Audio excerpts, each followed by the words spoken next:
7 ಕೋಟಿ ಕನ್ನಡಿಗರ ಪ್ರಾತಿನಿಧಿಕ ಸಂಸ್ಥೆಯಾದಂಥ ಕನ್ನಡ ಸಾಹಿತ್ಯ ಪರಿಷತ್ತು ಕನ್ನಡ ನಾಡು, ನುಡಿ, ಜಲ, ನೆಲ ಸಂರಕ್ಷಣೆಯ ಜೊತೆಗೆ ಕನ್ನಡ ನಾಡಿನ ಸಂಸ್ಕೃತಿಯನ್ನು ಕಾಪಾಡಬೇಕಾದದ್ದು ಅದರ ಜವಾಬ್ದಾರಿ ಮತ್ತು ಹೊಣೆ.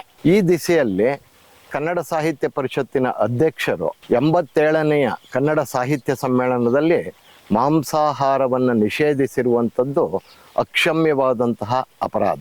ಯಾಕೆಂದರೆ ಕನ್ನಡ ನಾಡು ಕೇವಲ ನಾಡು, ನುಡಿ, ನೆಲ, ಜಲ ಅಷ್ಟೇ ಅಲ್ಲ, ಕನ್ನಡ ನಾಡಿನ ಅಸ್ಮಿತೆಯ ಜೊತೆಗೆ ಕನ್ನಡಿಗರ ಆಹಾರದ ಅಸ್ಮಿತೆಯನ್ನೂ ಸಹ ಗುರುತಿಸಬೇಕಾದದ್ದು, ಗೌರವಿಸಬೇಕಾದದ್ದು ರಾಜ್ಯ ಕನ್ನಡ ಸಾಹಿತ್ಯ ಪರಿಷತ್ತಿನ ಕರ್ತವ್ಯ ಆಗಿರಬೇಕು.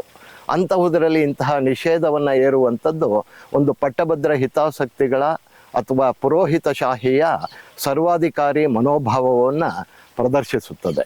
ಒಂದು ಸಮ್ಮೇಳನದಲ್ಲಿ ಆಹಾರ ಪದ್ಧತಿಯನ್ನು ನಿಷೇಧಿಸುವಂಥದ್ದು ಬಹುಜನ ಕನ್ನಡಿಗರು ಏನಿದ್ದಾರೆ ಆ ಬಹುಜನ ಕನ್ನಡಿಗರ ಸ್ವಾಭಿಮಾನಕ್ಕೆ ಮತ್ತು ಅಸ್ಮಿತೆಗೆ ಧಕ್ಕೆಯನ್ನು ತಂದಂಗಾಗತ್ತೆ. ಅವರ ಸ್ವಾಭಿಮಾನವನ್ನು ಅಪಮಾನಕ್ಕೆ ಈಡು ಮಾಡಿದ ಭಾವನೆ ಎಲ್ಲರ ಮನಸ್ಸಿನಲ್ಲಿ ಬರುತ್ತೆ.